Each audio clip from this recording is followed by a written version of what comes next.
Hello, everyone, and welcome to Learn Bible Together. I am Grace, your host, and today we are joined by my wonderful co-hosts, Trix and Mia, and also our wonderful guest, Victoria. So she is a Catholic Fertility Coach and an IAPC&M-accredited coach specializing in reproductive health, and also the founder of the PEACE Fertility Method, where she helps Catholic women navigate infertility and reproductive health through faith, education, and ethical evidence-based guidance. Victoria, thank you for joining us today. Or do you prefer Tori instead? Yeah, everyone calls me Tori. Thanks. All right, I'm so excited to be here. Awesome. So we're excited to have you here on the podcast. All right. So let's dive right in and learn more about your story and your ministry. For the first question, for your faith journey, Tori, can you share a little bit about your background and how your relationship with Christ led you to become a fertility coach? Yeah, definitely. So I was born and raised Catholic. I'm from Connecticut, and I really have always had a real respect and belief in the faith. I'm really lucky. I think a lot of people in our generation are coming to the faith, but I really started from day one. I really owe that to my mom and my grandmother. And I remember even in high school, I had a long-term boyfriend. And when we broke up, I just went straight to church and I cried in the pew. Like that was always my safe place. But then I went to college at the University of Rhode Island, and I got really involved with the Catholic Center there and the Focus Missionaries. And something that really changed for me was one of the Focus Missionaries. Her name is Maura. We're still great friends. She asked me, is God part of your life or is he the center of your life? And that really rocked my world. It changed my personal relationship with Christ and the faith. And I just grew so much more within that community at school. Awesome. That's wonderful. And for the second question, I'll have Mia give that one. All right. So, Victoria, what inspired you to start this ministry and dedicate your life to helping women and couples on their fertility journey? So I met my husband at school, and he was raised Universalist Unitarian. And by being together and seeing how important my faith was, he also eventually became Catholic, and then we were married. I always wanted to have children. I always wanted to have 12 children. I said that since I was a little girl. And luckily, he was totally on board with that. So right after we got married, we started trying right away. And pretty much right away, we had 2 miscarriages. It was a really awful time to go through for both of us. I took it especially hard. And then we went through 2 more years of trying to conceive without having any more pregnancies. I was really depressed and just wondering where God was and letting us suffer in this way. And I learned so much about women's reproductive health to try to have a baby. I was reading all of the research I could, listening to every podcast. I was following every single social media influencer, and everyone had different ideas of what the best things to do were. And I was doing all of them. And by having so many options, I realized it was all about me trying to take control and control every outcome so that we could make a baby right now, this cycle. But when I did finally conceive my daughter, she's now almost 3, my daughter Mia, it was only after I really had a huge mindset shift and let go of the control and really just give it all to God. So now I am the Catholic Fertility Coach, and I work with women and couples to learn about their reproductive health, help them reduce challenging cycle symptoms, and hopefully achieve pregnancy in a future or current marriage if that's a goal for them. And that's all by faithfully stewarding the gift of their body through peace and not fear, and really letting go of the control. That's beautiful, Victoria. And it reminds us that sometimes God places a burden in our hearts because he's preparing us to help others carry theirs. Absolutely. Thank you, Victoria. And what a blessing that your ministry provides both practical guidance and spiritual encouragement. So let's move to next question. It is about Catholic coaching. So how does your Catholic faith shape the way you coach and support your clients? So everything that I teach stems from theology of the body. If you don't know, that's St. John Paul II's teachings on really the dignity of life and how we are meant to treat our bodies and all humans. Every human being has inherent dignity because they are made in God's image. And that's his gift to us. There's absolutely nothing we have to do to earn that. And there's nothing we can do to lose it either. So using that as our foundation, we can learn that taking care of our bodies and working with them as God designed, rather than suppressing it, is stewarding that gift and protecting our dignity and that of future potential children as well. All right. I appreciate how faith isn't just an addition to the process, but truly the foundation of the care you provide. Absolutely. Yes. Definitely. Awesome. And for the next question, let's go back to the PEACE Fertility Method and how does it integrate with faith, the Catholic faith, and with the infertility and awareness of this method? So I created the PEACE Fertility Method around everything that I learned in my own fertility journey and in my studies following that when I became an accredited coach through Women's Health Network and the IAPC&M. PEACE is actually an acronym. It stands for P, Power in Prayer and the Sacraments. E, Education around reproductive health. A is Action through discernment with the help of a coach. C is Carrying your cross and learning about the psychological and emotional side of fertility while offering any sufferings and really just joining it to Christ. And the final E, again, is ethics using a Catholic perspective. So the PEACE Fertility Method is a 16-week evidence-informed course that teaches women and couples the basics of cycle charting, lifestyle changes that can promote reproductive health, and how to keep faith at the center of it all, leaning on God and really making that mindset shift to allow peace to truly come from Him rather than any type of health outcome. The PEACE Fertility Method, overarching, really helps women move from fear to clarity, from striving for perfection to stewardship, and anxiety for sure is something I really dealt with, moving from that anxiety to finding peace. And this program is offered through self-study or group coaching or individual one-on-one coaching with me. Awesome, cool. I really like that that you guys incorporate, or you incorporated that, specifically the power and the education, and also being that mind shifting method. When you mentioned that the perfection is shifted to something that you kind of will be focusing on the things we can control, that's really thoughtful. I really love that approach. Thank you. That's really the piece of it that made such a difference for me when I finally realized there are some things I can control, but only God can put life in your womb, and allowing Him to take His time to do it, but taking my time to allow my body to be as healthy as I could and be ready if that gift were to come. Definitely. Yep. Definitely. That's wonderful. Yeah, and also it's encouraging to know there are faith-centered resources available for women seeking answers. For sure. I think that was a challenging piece for myself as well, that there's so much conflicting information online, and not all of it is faith-based, even if it's maybe considering the emotional side of things, and it might give the advice to use meditation or prayer. I really have always wanted to come at this as like 100% a Catholic program, that's truly the center of it. And like I try to say, the outcome isn't the priority. The priority is leaning on God and finding peace in Him. Mm-hmm.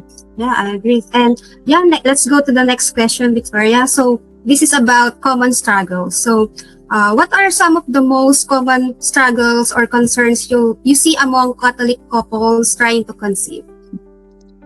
I think that some of the most common struggle is that our church, unfortunately, doesn't do a great job of teaching Catholic couples what the expectations of them are. Many couples go through pre-Cana in their own diocese, which all have different curriculums and different rules of what that eventually looks like for them. And that's a premarital class that your church will require before you get married. And in that class, it might be mentioned, hey, use NFP, which is natural family planning, but do they even go forward and explain what that is? It's kind of left up to each couple to figure out what that means for them. Natural family planning is a way of monitoring a woman's cycle to determine if you as a couple want to grow your family at any particular time. And there are so many misconceptions around what NFP is and what it really isn't, what's allowed and what's not. And the church just isn't teaching that to us. But we are still held accountable to learn it as confirmed Catholics. So I'm really eager to bridge the gap there. And I do want to clarify that we're not actually obligated to learn any method of NFP, but we are obligated to be obedient to church teaching and not to use any methods of contraception, and to always ensure the marital embrace, which is a term that means sexual intercourse, that is both unitive and open to being procreative within a marriage. So when couples hear this information for the first time, it's often after they've already been married for a while and maybe they have used birth control in the past, or maybe they're struggling to get pregnant. So their doctor suggests using reproductive technologies like IVF or IUI, and those destroy the marital embrace. And it's really hard for couples to reconcile this idea of, oops, I made a mistake, I didn't know any better, and now how do I move forward when hormonal birth control or IVF, things like that, are so mainstream and seemingly easier than what we're actually called to do. So teaching these couples why the church has these teachings helps them really take it to heart and commit to learning what we can do differently. I would say another common struggle is that a lot of this work is taken on by women alone. And a single woman who learns a method of NFP is so ahead of the game. If you learn how to monitor your own cycle, even outside the context of a relationship, you learn so much more about your body, your own health. So when you are ready to discern and enter into a marriage, that's just great information to take moving forward. But when women are learning this in marriage for the first time, it often feels like such a mountain to have to climb alone. And generally, most men just let the women climb that mountain alone and say, this is your thing. It's about your body. You go figure that out. But it's really about doing this together as a couple, because so many infertility problems are also stem from the men's body as well. There's so many things that men can do to improve their own reproductive health as well. So when the men really buy into this, the couple together, they grow so much in faith and in their health together. Thank you for shedding light on that, Victoria. And yeah, I think many listeners will feel seen and understood hearing those experiences. It is really common, yeah. Mm-hmm. Yeah, and it is very comforting to know they're not alone in those struggles. Absolutely. So for our next question, it is about finding hope. Many couples experience disappointment and heartbreak during fertility challenges. How can they continue trusting God during those difficult seasons? I think that faith is really the only thing you have when you're in a season of waiting. And that could be about infertility, but it could really be about anything. You're waiting for something to start, something to end, maybe someone to come home, or maybe take this person out of my life. Anything, maybe waiting for a job, or just any kind of new season of life. If waiting really feels unbearable, faith is the only way to keep from falling into despair. And sometimes you fall into despair anyways. I definitely did. And something that became a mantra for me is from St. Faustina's Divine Mercy image. I often take that to prayer and I say, Jesus, I trust in you. I have it on my mirror in my car and on my mirror in my bedroom. And I'll say it even if I don't really feel like I mean it at that moment. And looking back, I absolutely believe that God used my season of grief and waiting as a way to prepare me for the work that I'm doing now and impact the women to walk in their own journeys and hopefully alleviate some of the pain and find peace in their journey as well. All right, thank you. That is such an encouraging reminder. Hey, we talked about the divine mercy, but I have here a very special Hello. one. It's still new because I'm gonna gift it to our father here in our parish. But yeah, I love uh, the divine mercy, the image of it, and yeah. Me too. One of my favorites. Right, yeah, that's wonderful. Thank you, Tori, for that. And for the next question, this is about your personal favorite Bible verses or scriptures that have is especially meaningful in your work and your business. So I picked two. My favorite verse that I always come back to is John 15:5. I am the vine, you are the branches. Whoever remains in me and I in him will bear much fruit, because without me, you can do nothing. To me, this really comes back to abiding in Christ. If you stay with him and keep him near, there will be fruit in your life. And it might not be the fruit that you're expecting, but it will be the fruit that God wants for your life. For me, I didn't expect to have miscarriages. I thought getting pregnant would be easy. As soon as we were ready, let's go. And that totally was not the story of my life. And that is true for many, many women, especially in our times that there's so many environmental factors that go into it. We don't eat well, we don't exercise. We have so many chemicals and toxins around us that there's this expectation of what the fruits in your life are going to be. And God just has a totally different plan for you. So just abide in him and it will come. Something great will come. And I also love Jeremiah 1:5. Before I formed you in the womb, I knew you. Before you were born, I dedicated you. A prophet to the nations, I appointed you. This verse is really helpful and hopeful for parents who have lost children in pregnancy or infancy.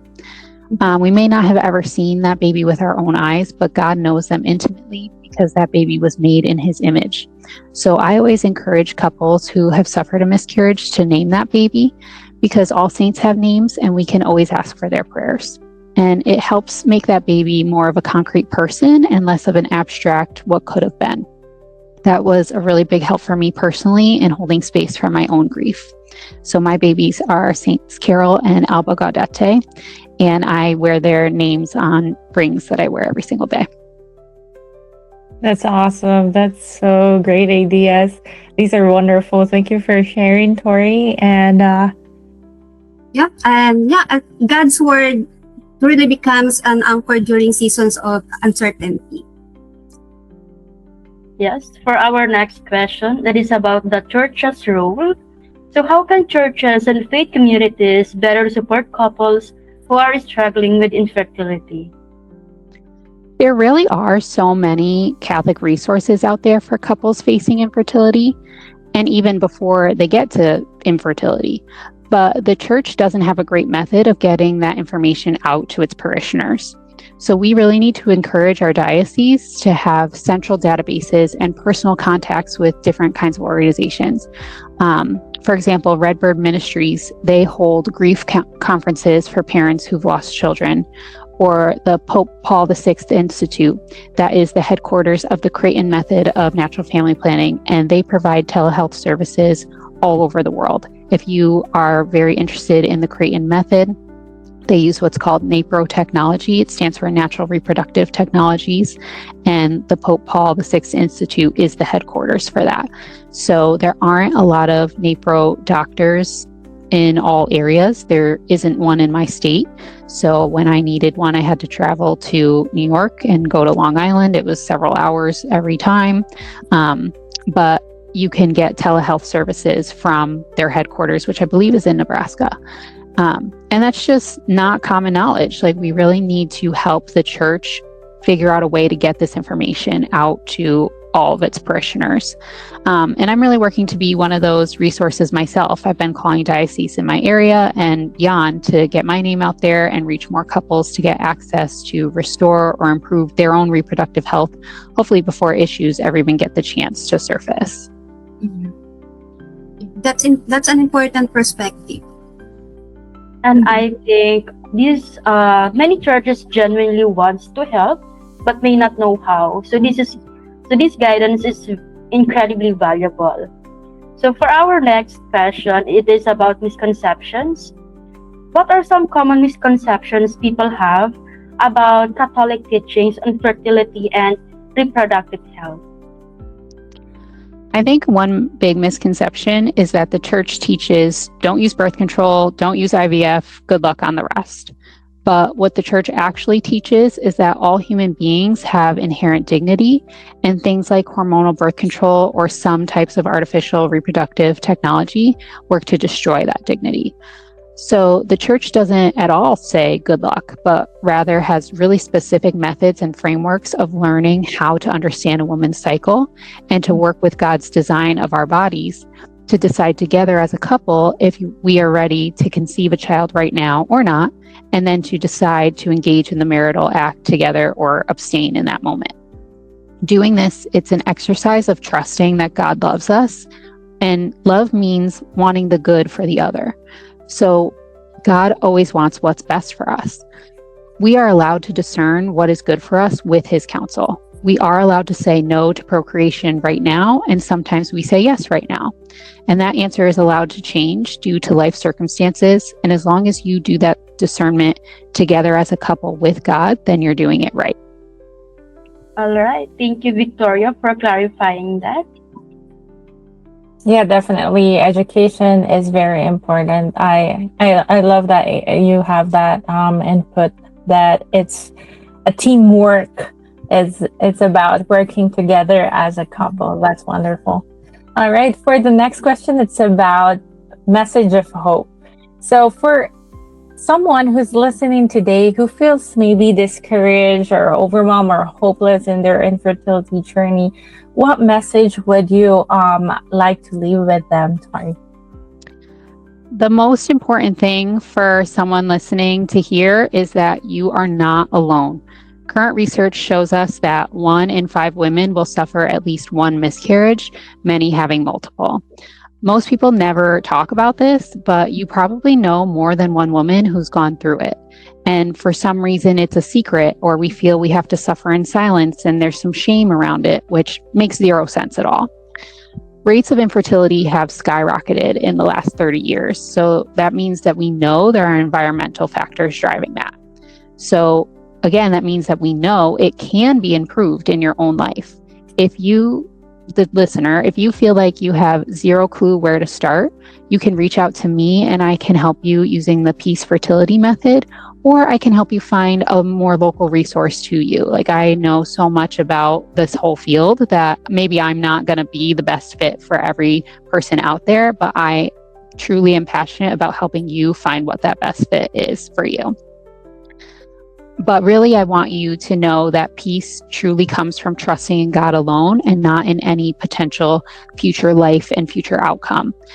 God never asked us to carry the burden of controlling the outcome. He asks us to faithfully steward the gifts he has already placed in our hands. That's wonderful. And for the next question, we'd like to learn a little bit about your personal faith journey. You mentioned that your husband converted to Catholicism and in the Catholic faith, and now welcome home to your husband. Yeah. And can you share his conversion story and how God led him to embrace Catholicism? Yeah. So my husband and I, like I said, we met in college, and he had no intention of becoming Catholic at all.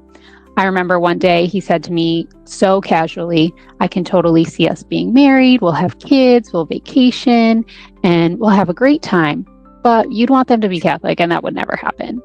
And I was like, okay. It hit me like a ton of bricks. In that moment, I knew I had to get out of this relationship because there's no way that was not going to be my life. My faith was so important to me. But I really believe, like, ever since he vocalized that out loud, he started coming to Mass with me regularly. He read and learned so much about the faith, and he eventually decided to start RCIA before he even proposed to me. So I think his way of saying that out loud was just that something was stirring in his heart of like, oh, I don't know about this. I'm not going to do that, but baby steps. And he really did. He took his time. I always told him that he's one of the smartest people I know and one of the kindest people I know. Like, he has so much good in his heart. And the church is good. The church is truth. So if he ever took the time to learn what the truth is, he would come to our one true church and see and accept that. And that's totally what happened. He did it in his own time. So he came into the church about a year and a half before we got married. And because I was already very interested in growing a family, I had already learned about which method of NFP I wanted to use. So we took that class together and we finished that training before we even got married. And he was totally on board as a new Catholic, really eager to learn about that stuff.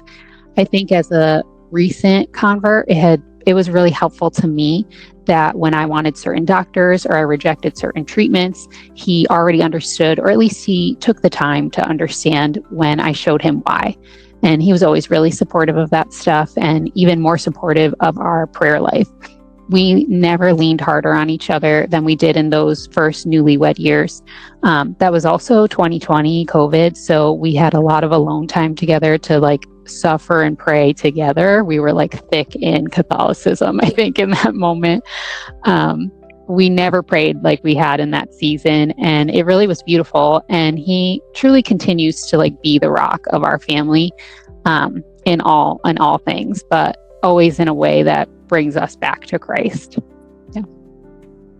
That's awesome. Thanks for sharing, Tori. It's wonderful. For me, the one that really struck is you guys pray together, stick together, and help each other. It's such an inspiring couple story to all of our viewers and to all of the people in the world that, hey, we could do things together instead of against each other, you know? So definitely. It's wonderful to see how beautiful your marriage is, and you have a wonderful husband. God bless you guys more. And I'll say too, when he did decide to convert at the beginning, I had said, like, I really owe my faith to my mom and my grandma. No one was more excited than my grandmother. She was so thrilled. And she used to call him my husband before we were even engaged. And she spoke Spanish. She actually passed away in 2020 from COVID as well. But she used to like whisper, "That's your husband. He's going to be your husband." I'm like, "Stop it. You can't say that yet." But she knew he was coming around, and he did. And it's been a beautiful life so far. That's awesome. Grandma knows. Wow. Yeah. That's awesome. Yep. I love hearing conversion stories. Thank you so much, Victoria, because they remind us that faith is truly a journey and God's timing is always perfect.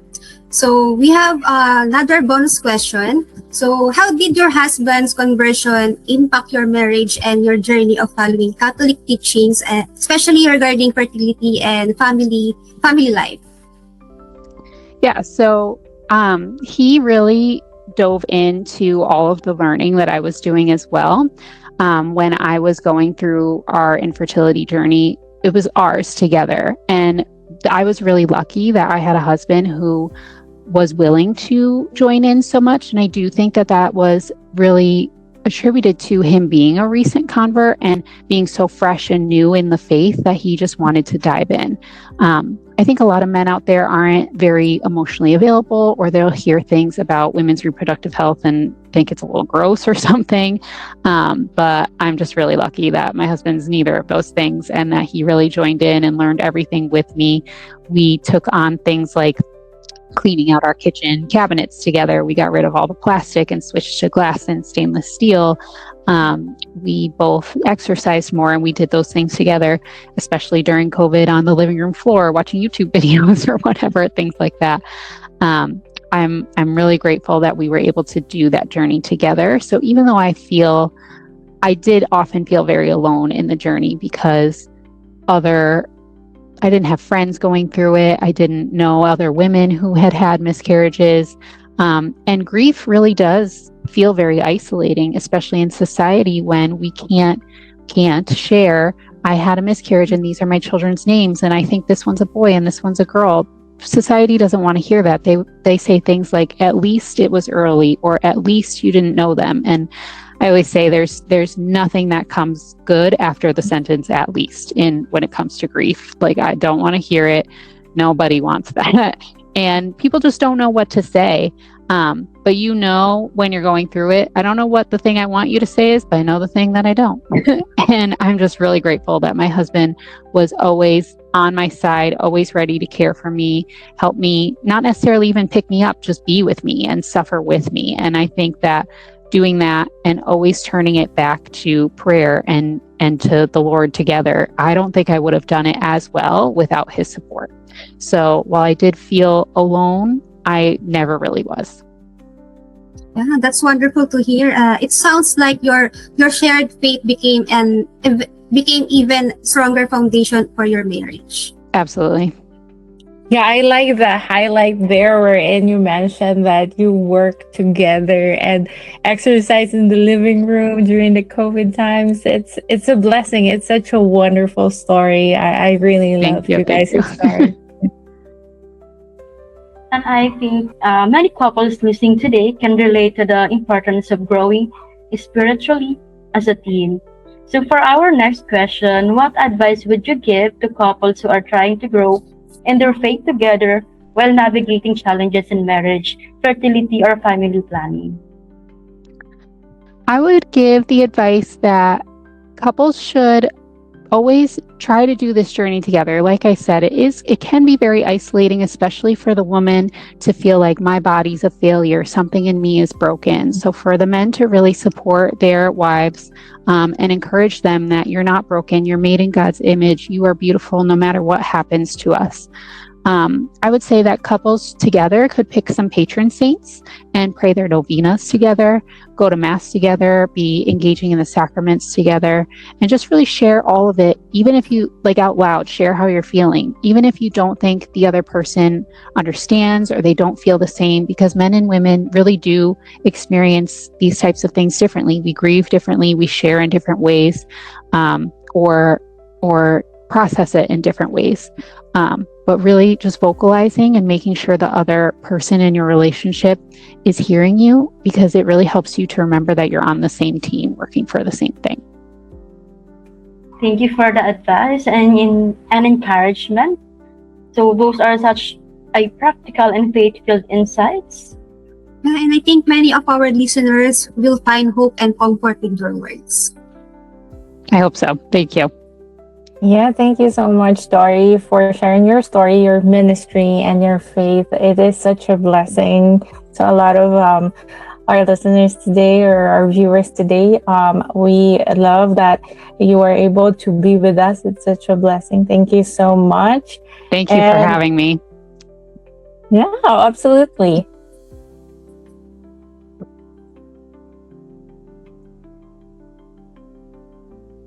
Yeah, and we've learned so much from this conversation, and we're grateful for your work that you're doing to support women and couples through faith-filled fertility coaching.